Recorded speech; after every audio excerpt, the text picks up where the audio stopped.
তো সবাইকে নমস্কার। আজকে আমার ভিডিওটা প্রথমে ভিডিও টপিকটা না বলে এইভাবে আমরা একটু শুরু করি। ভিডিও টপিকটা আমরা মাঝামাঝিতে গিয়ে জানবো।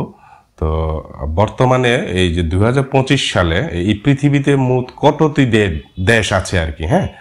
তো আমরা যেটা জানি 2025 সাল পর্যন্ত বিশ্বের মোট 195টি দেশ রয়েছে। তো এর মধ্যে হচ্ছে 193টি দেশ হচ্ছে জাতিসংঘের সদস্য এবং মাত্র 2টা দেশ আছে, যেটা হচ্ছে ভ্যাটিকান সিটি ও ফিলিস্তিন জাতিসংঘের পর্যবেক্ষক যে রাষ্ট্র হিসেবে যে স্বীকৃত, হ্যাঁ। তো তবে কিছু অঞ্চল আছে যেগুলো আংশিক স্বীকৃত বা স্বাধীনতা দাবি করলেও জাতিসংঘের স্বীকৃতি পায়নি, যেমন কসোভো, তাইওয়ান, এই ধরনের দেশগুলো আছে। তো তার পরবর্তী যে প্রশ্নটা হচ্ছে, এই 193টি দেশের প্রধানগণ সাধারণত যে কখন, কোথায় এবং কিভাবে মিলিত হয় আর কি। তো যেটা আমরা দেখতে পাচ্ছি এখানে, জাতিসংঘের 193টি দেশ সদস্য দেশের প্রধানগণ, সরকার প্রধান বা প্রতিনিধিরা সাধারণত জাতিসংঘের সাধারণ পরিষদের অধিবেশনে, যে ইউএন জেনারেল অ্যাসেম্বলি, ইউএনজিএ বলে আর কি, এই জায়গায় এইখানে কিন্তু মিলিত হন, হ্যাঁ। তো কখন মিলিত হয় সেটা হচ্ছে প্রতি বছর সেপ্টেম্বর মাসের 3য় সপ্তাহে জাতিসংঘের সাধারণ পরিষদের অধিবেশন শুরু যখন হয় আর কি, তখন। তো এই সাধারণত 2 সপ্তাহ ধরে চলে, তবে মূল বক্তৃতা যেগুলো প্রথম সপ্তাহের মধ্যে কিন্তু হয়ে যায়, হ্যাঁ। তারপর কোথায় এটা, জায়গাটা কোথায়, এটা হচ্ছে নিউ ইয়র্ক, যুক্তরাষ্ট্র, জাতিসংঘের যে সদর দপ্তরটা সেটা। তো বিশেষ পরিস্থিতিতে অন্য কোনো স্থানে বৈঠক হলেও সাধারণত নিউ ইয়র্কের মধ্যেও কিন্তু হয়, হ্যাঁ। তো এখানে কিভাবে বিষয়টা যদি দেখি, বিশ্ব নেতারা সরাসরি অংশগ্রহণ করেন, রাষ্ট্রপ্রধান, সরকার প্রধান বা পররাষ্ট্রমন্ত্রী বা উচ্চপদস্থ যারা কূটনীতিকরা আছেন তারা বক্তব্য দেন এইসব প্ল্যাটফর্মে, এইসব জায়গায়। তো প্রতিটি দেশ তার জাতীয় ও আন্তর্জাতিক নীতির উপর যে বক্তব্য রাখা হয় আর কি। তো বিভিন্ন দেশের নেতারা যেমন পার্শ্ব বৈঠক করেন, হ্যাঁ। এখানে কূটনীতিক বিভিন্ন ধরনের আলোচনা করা হয়। তারপর নির্দেশনা ও সিদ্ধান্ত গ্রহণ কি হয়, জলবায়ু পরিবর্তন, নিরাপত্তা, মানবাধিকার সহ বৈশ্বিক যে ইস্যুগুলো আছে সেগুলো কিন্তু এখানে আলোচনা করা হয় এবং প্রস্তাবনাগুলো গ্রহণ করা হয়, হ্যাঁ। এছাড়াও G7, G20, bricks, Asian, you যে সুমিট এর মতো অন্যান্য আন্তর্জাতিক শীর্ষ সম্মেলনেও বিশ্ব নেতারা একত্রিত হন, হ্যাঁ। তারপরে প্রশ্নটা হচ্ছে, আমরা দেখতে পাচ্ছি এই যে 193টি দেশের প্রধানগণ সাধারণত জাতিসংঘ সদর দপ্তরে বছরে একবার, মানে সেপ্টেম্বর মাসের 3য় সপ্তাহে মিলিত হন। এখন আমার প্রশ্ন হচ্ছে, যদি কোনো দেশের প্রধানগণ কৌতূহলবশত, হ্যাঁ, বাংলাদেশের প্রধানকে যদি জিজ্ঞেস করে যে আপনার দেশে কোন কোন ধর্মের মানুষ বসবাস করেন, তো তখন বাংলাদেশের প্রধান অথবা প্রতিনিধিত্ব যারা করেন তারা কিভাবে কেমনে উত্তরটা দিতে পারে আর কি, হ্যাঁ। তো সেটা যদি হয় তাহলে আমরা এখানে দেখতে পাচ্ছি যে উত্তরটা এইভাবে হবে যে, যদি কোনো দেশের প্রধান কৌতূহলবশত বাংলাদেশের প্রধানকে জিজ্ঞেস করেন যে আপনার দেশে কোন ধর্মের মানুষ বসবাস করেন, তাহলে বাংলাদেশের প্রধান কূটনীতিক ভাবে ও তথ্যভিত্তিকভাবে উত্তর দিতে পারেন। যেমনটা হতে পারে সেটা হচ্ছে, বাংলাদেশ একটি ধর্মনিরপেক্ষ দেশ যেখানে সব ধর্মের মানুষ শান্তিপূর্ণভাবে বসবাস করে। আমাদের সংবিধানে যে ধর্মীয় স্বাধীনতা নিশ্চিত করা হয়েছে। তো সংখ্যাগরিষ্ঠ জনগণ ইসলাম ধর্ম অনুসরণ করেন, তবে হিন্দু, বৌদ্ধ, খ্রিস্টান ও অন্যান্য যে ধর্মাবলম্বীরা সমান অধিকারে বসবাস করেন এবং তাদের নিজ নিজ ধর্ম ও সংস্কৃতি স্বাধীনভাবে পালন করে থাকেন, হ্যাঁ। তো এই ধরনের উত্তরগুলো আন্তর্জাতিক পর্যায়ে বাংলাদেশকে ধর্মীয় সম্প্রীতির উদাহরণ হিসেবে তুলে ধরবে এবং কূটনৈতিক সৌজন্য বজায় রাখার চেষ্টা করা হবে আর কি, হ্যাঁ। তো তারপরে প্রশ্নটা যদি এমন হয় যে আপনার দেশে, হ্যাঁ, যে মোট জনসংখ্যা কত ভাগ যে বৌদ্ধ আছে, তাহলে উত্তরটা কেমন হতে পারে? তাহলে আমরা দেখতে পাচ্ছি এখানে উত্তরটা যেমনটা হতে পারে সেটা হচ্ছে যে, বাংলাদেশের মোট জনসংখ্যার প্রায় যে 0.6% থেকে 0.6% থেকে 0.7% মানুষ হচ্ছে বৌদ্ধ ধর্মাবলম্বী। তারা মূলত দেশের দক্ষিণ পূর্বাঞ্চল, বিশেষ করে চট্টগ্রাম ও পার্বত্য চট্টগ্রাম অঞ্চলে বসবাস করেন। তো বাংলাদেশ একটি ধর্মনিরপেক্ষ দেশ যেখানে বৌদ্ধ সম্প্রদায় তাদের যে ধর্মীয় উৎসব ও সংস্কৃতি স্বাধীনভাবে পালন করে, হ্যাঁ। তো এই উত্তর তথ্য সমৃদ্ধ, কূটনৈতিকভাবে ভারসাম্যপূর্ণ এবং বাংলাদেশের ধর্মীয় বৈচিত্র্যকে ইতিবাচকভাবে উপস্থাপন করবে, এই ধরনের কথা বলার যে স্টাইলটা। হ্যাঁ, তারপরে প্রশ্ন হচ্ছে এই চট্টগ্রাম ও পার্বত্য চট্টগ্রাম অঞ্চলে কোন কোন সম্প্রদায় বা গোষ্ঠী বা আদিবাসী বা উপজাতি বা পাহাড়ি বা যে বাঙালিরা এই বৌদ্ধ ধর্ম পালন করে থাকে। হ্যাঁ, তাহলে উত্তরটা যে কেমন হতে পারে? হ্যাঁ, যেমন হচ্ছে বাংলাদেশের চট্টগ্রাম ও পার্বত্য চট্টগ্রাম অঞ্চলে বসবাসরত বেশ কয়েকটি যে নৃগোষ্ঠী মূলত বৌদ্ধ ধর্ম পালন করে থাকেন। তাদের মধ্যে চাকমা, মারমা, তঞ্চঙ্গা, বম, খিয়াং ও রাখাইন জনগোষ্ঠী উল্লেখযোগ্য। তো এসব জনগোষ্ঠী তাদের নিজস্ব সংস্কৃতি, ভাষা ও ঐতিহ্য ধরে রেখেছে এবং বাংলাদেশ সাম্প্রদায়িক সম্প্রীতির যে পরিবেশে শান্তিপূর্ণভাবে বসবাস করছে আর কি। হ্যাঁ, তো উত্তরটা এইভাবে কিন্তু হতে পারে। তারপরে প্রশ্নটা এইভাবে হতে পারে কিনা, আমি এই তালিকার মধ্যে কোনো বড়ুয়া বাঙালিদেরকে দেখতে পাচ্ছি না, কেন? এইভাবে যদি হয়, এই বাঙালিরা তো বুদ্ধ ধর্ম পালন করে, মানে বড়ুয়া যারা আছেন। তো বাংলাদেশের যে এনসিটিবি মানে জাতীয় শিক্ষাক্রম ও পাঠ্যপুস্তক বোর্ড আছে, সেখানে যে তৃতীয় শ্রেণী থেকে ধর্ম বিষয়টা যে চালু হয় এবং ওই ধর্ম বিষয়গুলোতে তো রচনা ও সম্পাদনায় তালিকায় সকলেই কিন্তু বড়ুয়াদের নাম থাকে। হ্যাঁ, তো এইখানে তো যে চাকমা, মারমা, তঞ্চঙ্গা, বম, খিয়াং, রাখাইন জনগোষ্ঠী একজনকেও ওই তালিকায় দেখতে পেলাম না। এই বিষয়ে মানে আপনার মতামত কি? তো অন্য কোনো দেশের প্রধান যদি আমাদের দেশের প্রধানকে যদি জিজ্ঞেস করেন, তাহলে উত্তরটা কেমন হতে পারে আর কি। হ্যাঁ, তো এখানে বলছে যে চট্টগ্রাম ও পার্বত্য চট্টগ্রামে বসবাসরত বৌদ্ধ ধর্মাবলম্বীদের মধ্যে বড়ুয়া সম্প্রদায় একটি গুরুত্বপূর্ণ গোষ্ঠী বলছে এখানে, এবং তারা মূলত বাঙালি জাতিসত্তারই একটা অংশ। তো বড়ুয়া বুদ্ধদের পরিচয় ও অবস্থান যদি বলি সংক্ষেপে, যে বড়ুয়া সম্প্রদায় মূলত বাংলা ভাষাভাষী বাঙালি বুদ্ধ গোষ্ঠী। এরা প্রধানত চট্টগ্রাম, কক্সবাজার ও পার্বত্য চট্টগ্রামের কিছু এলাকায় বসবাস করেন। ঐতিহাসিকভাবে বড়ুয়ারা মহাযান ও থেরবাদ বৌদ্ধ যে ধর্মাবলম্বী এবং দীর্ঘদিন ধরে বৌদ্ধ ধর্ম প্রচার ও চর্চার সঙ্গে যুক্ত।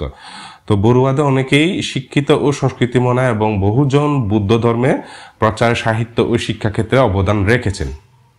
তো বাংলাদেশে এনসিটিবি যে তৃতীয় শ্রেণী থেকে নবম দশম শ্রেণী পর্যন্ত ধর্ম বইগুলো রচয়িতা ও সম্পাদক হিসেবে বড়ুয়া সম্প্রদায়ে ব্যক্তিদের দেখা যায়। তো এইভাবে উত্তরটা হয়। হ্যাঁ, তারপর হচ্ছে পার্বত্য চট্টগ্রামের বুদ্ধ জনগোষ্ঠীর বনাম বড়ুয়া যে বুদ্ধরা।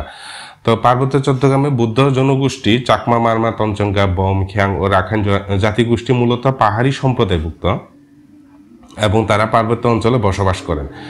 তো বড়ুয়া বুদ্ধরা চট্টগ্রাম সমতল অঞ্চলে বসবাসরত বাঙালি জাতিসত্তার যে বৌদ্ধ যে সম্প্রদায়, যারা শত শত বছর ধরে শিক্ষা, সংস্কৃতি ও ধর্ম প্রচারের সঙ্গে যুক্ত আছেন। তাহলে পাঠ্যপুস্তকে বড়ুয়াদের কেন দেখা যায়? হ্যাঁ, তো এখানে দেখতে পাচ্ছি মূলত তিনটা কারণ। প্রথমটা হচ্ছে ঐতিহাসিকভাবে বড়ুয়া বুদ্ধরা শিক্ষিত ও সাহিত্য দিক দিয়ে এগিয়েছিলেন সবসময়, ফলে তারা যে ধর্মীয় গ্রন্থ রচনা ও পাঠ্যপুস্তক সম্পাদনায় যে যুক্ত হয়েছেন আর কি। হ্যাঁ, তারপর হচ্ছে পাহাড়ি নৃগোষ্ঠীগুলো অধিকাংশের মাতৃভাষা বাংলা নয়। 2 নম্বর কারণটা হচ্ছে, আমি আবার যদি বলি, পাহাড়ি নৃগোষ্ঠীগুলো অধিকাংশ যে মাতৃভাষা বাংলা নয়, ফলে যে বড়ুয়াদের মতো বাংলা ভাষায় দক্ষ লেখক তাদের মধ্যে কম পাওয়া গেছে। তো 3 নম্বর কারণটা হচ্ছে বড়ুয়া সম্প্রদায় শহর অঞ্চলে বসবাস করায় তারা প্রাতিষ্ঠানিক শিক্ষার সুযোগ বেশি পেয়েছেন। হ্যাঁ, যা তাদের এই ক্ষেত্রে এগিয়ে রেখেছে। তো সুতরাং বাংলাদেশে বুদ্ধ যে ধর্মাবলম্বী জনগোষ্ঠীকে 2 ভাগে ভাগ করা যায়। একটা হচ্ছে বড়ুয়া বুদ্ধরা মূলত বাঙালি সমতল অঞ্চলে বসবাসকারী। তারপর হচ্ছে 2 নম্বর হচ্ছে যে পার্বত্য চট্টগ্রামের নৃগোষ্ঠীগত বুদ্ধরা, যেমন চাকমা, মারমা, তঞ্চঙ্গা, বম, খিয়াং ও রাখাইন। তো 2 গোষ্ঠীর মধ্যে ধর্মীয় দিক থেকে মিল থাকলেও সাংস্কৃতিক, ভাষাগত ও ঐতিহাসিক পার্থক্য রয়েছে, সেটা আমাকে বলছে।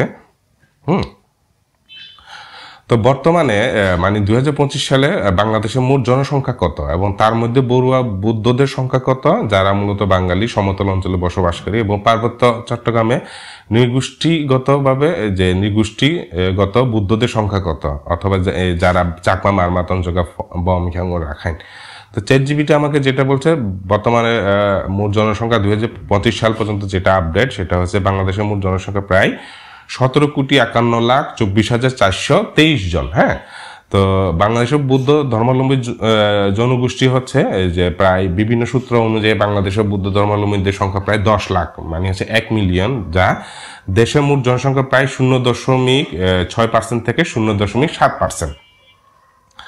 তো বড়ুয়া বুদ্ধদের সংখ্যা, বাঙালি সমতল অঞ্চলে বসবাসকারী যারা আছেন সংখ্যা হচ্ছে বড়ুয়া সম্প্রদায়ের ঠিক সংখ্যা সম্পর্কে নির্ভরযোগ্য তথ্য বলছে চ্যাটজিপিটি খুবই সীমিত।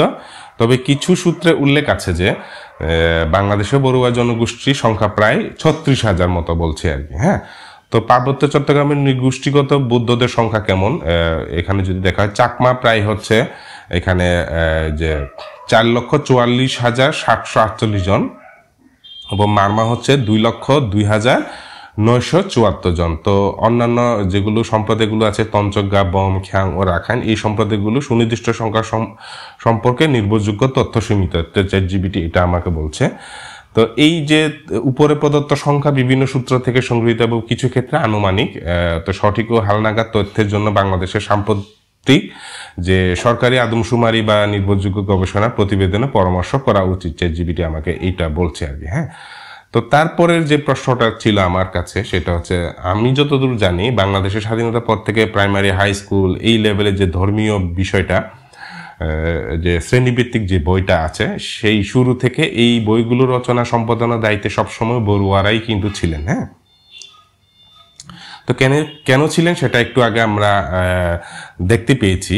তো কেন, হ্যাঁ, তো এখন যে প্রশ্নটা হচ্ছে যে এই যে চাকমা, যে মারমা, তঞ্চঙ্গা, বম, খ্যাং, রাখাইনরা বড়ুয়াদের মতো করে সামনে বা অদূর ভবিষ্যতে কি কখনো এই শ্রেণীভিত্তিক বৌদ্ধ ধর্ম বই নিয়ে কাজ করা কখনো সুযোগ পাবে কিনা অথবা হবে কিনা। তো চ্যাটজিপিটি আমাকে বলছে আপনার পর্যবেক্ষণ যথার্থ এবং বাস্তবসম্মত।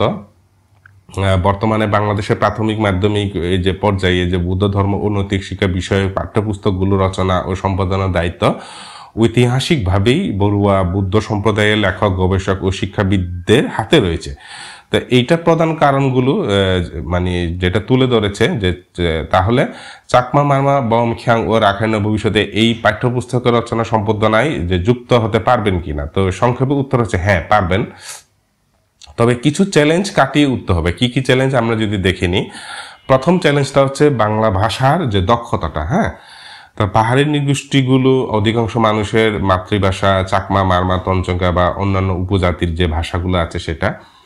তো বড়ুয়ারা ছোটবেলা থেকে বাংলা ভাষায় শিক্ষিত হন, ফলে তারা বাংলা ভাষায় লেখালেখিতে বেশি পারদর্শী।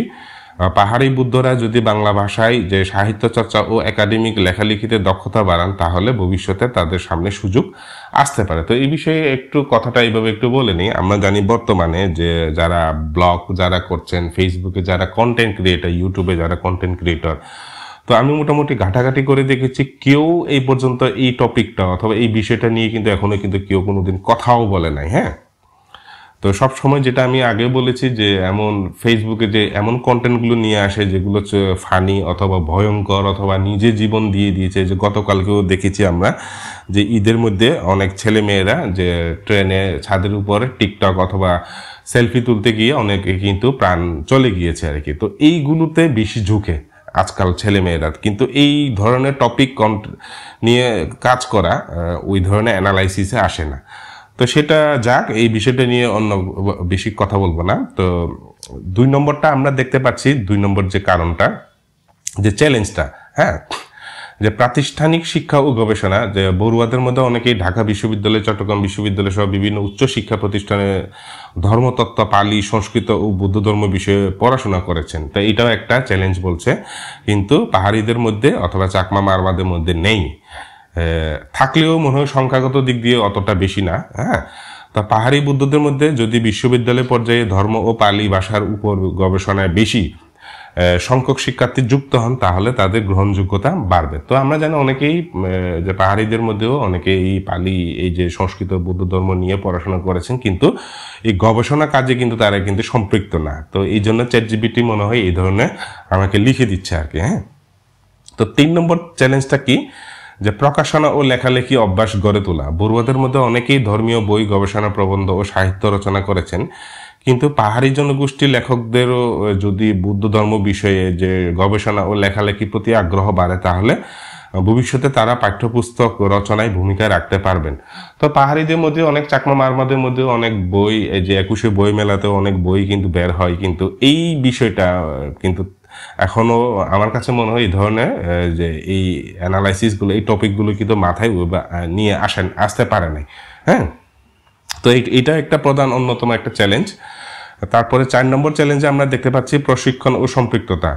বড়ুয়া লেখকরা যুগের পর যুগ পাঠ্যপুস্তক রচনা ও সম্পাদনার সঙ্গে যুক্ত, ফলে তাদের যে অভিজ্ঞতা ও দক্ষতা বেশি। তা পাহাড়ি বৌদ্ধ লেখকদের যদি জাতীয় শিক্ষাক্রম ও পাঠ্যপুস্তক বোর্ড এনসিটিবি পাঠ্য বই রচনায় প্রশিক্ষণে যুক্ত করা হয়, তাহলে ভবিষ্যতে তারা এই কাজে অংশগ্রহণ করতে পারবেন। তো আমরা যেটা জানি এই ক্ষেত্রে কিছু বলি যে মাতৃভাষা ভিত্তিক যে শিক্ষাটা, যে এমএলই, মাল্টিলিঙ্গুয়াল এডুকেশন, এটা নিয়ে সম্প্রতি শুরু হয়েছে, কয়েক বছর হইলো, সেখানে কিন্তু কাজ শুরু করেছে আর কি।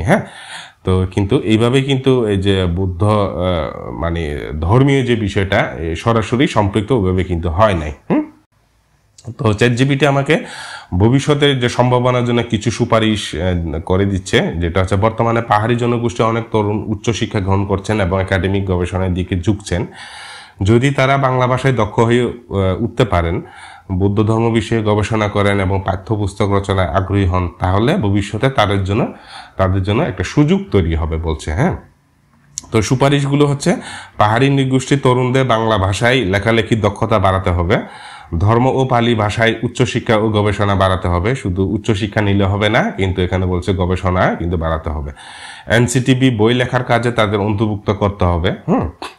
সুতরাং পাহাড়ি জনগোষ্ঠীরা, বুদ্ধরা চাইলে ভবিষ্যতে পাঠ্যপুস্তক রচনায় যুক্ত হতে পারেন। তবে তাদের প্রস্তুতি নিতে হবে এবং উদ্যোগীও কিন্তু নিতে হবে, এইভাবে কিন্তু বলছে আর কি। এ পর্যায়ে একটু দেখে নিব আমরা, একদম ফিজিক্যালি একটু দেখে নিব যে বৌদ্ধ ধর্ম শিক্ষা তৃতীয় শ্রেণী, এখানে আমরা স্ক্রিনে দেখতে পাচ্ছি। তো এখানে যে জাতীয় শিক্ষাক্রম ও পাঠ্যপুস্তক যে বোর্ড বাংলাদেশ, তো এখানে আমরা যদি একটু যে এই পৃষ্ঠায় যদি আসি, এখানে প্রথম সংস্করণ যে রচনা ও সম্পাদনায় আমরা দেখতে পাচ্ছি ডক্টর দিলীপ কুমার বড়ুয়া, ডক্টর জগন্নাথ বড়ুয়া, রিটন কুমার বড়ুয়া, অনুপম বড়ুয়া, শিপ্রা বড়ুয়া। তো সবাই কিন্তু এখানে এই যে রচনা সম্পাদনায় কিন্তু বড়ুয়ারা আছেন আর কি। তো একজনেও কিন্তু এখানে মারমা, চাকমা বা রাখাইনদের নাম কিন্তু আমরা দেখতে পাচ্ছি না। শুধু তৃতীয় শ্রেণীর বই না, যতগুলো প্রাইমারি এবং হাই স্কুল লেভেলে যে ধর্মীয় যে বুদ্ধ ধর্ম যে বই আছে, সবগুলোতে কিন্তু একই রকম অবস্থা। তো আমরা একটু দেখে নেব যে বাংলাদেশ যে বুদ্ধিস্ট যে ফেডারেশন, সেখানে কি অবস্থা।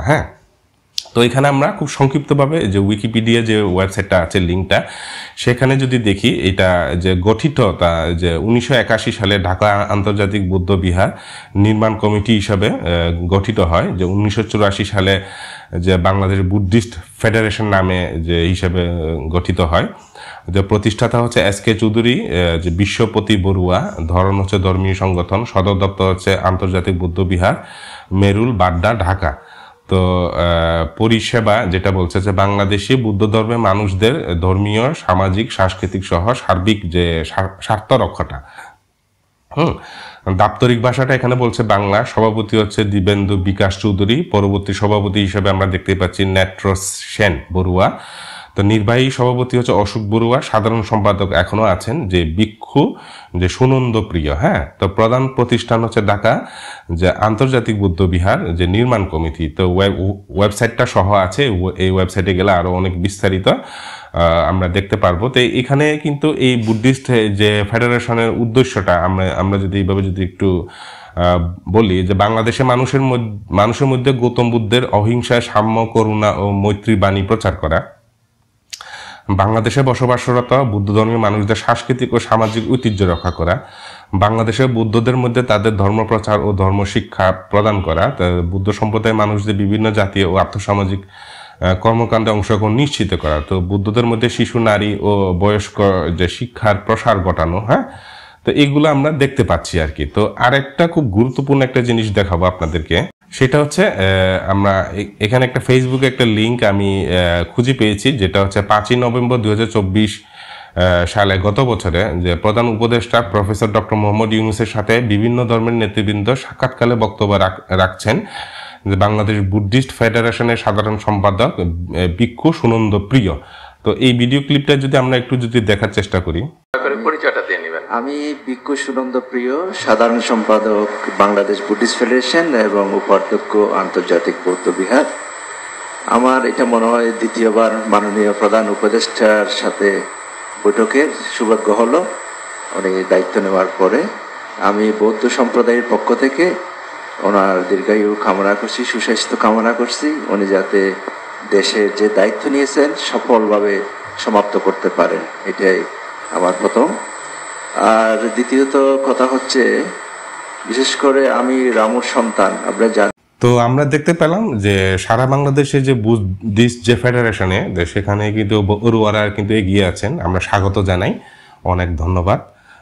তো তাদের যে মেধা, শিক্ষা, হ্যাঁ, অনেক কিছু লার্নিং কিন্তু আমাদের মারমা চাকমাদের জন্য হতে পারে। তো এটা কিন্তু আমরা সাদরে গ্রহণ করতে চাই, শিক্ষাটা নিতে চাই, লেসনগুলো নিতে চাই।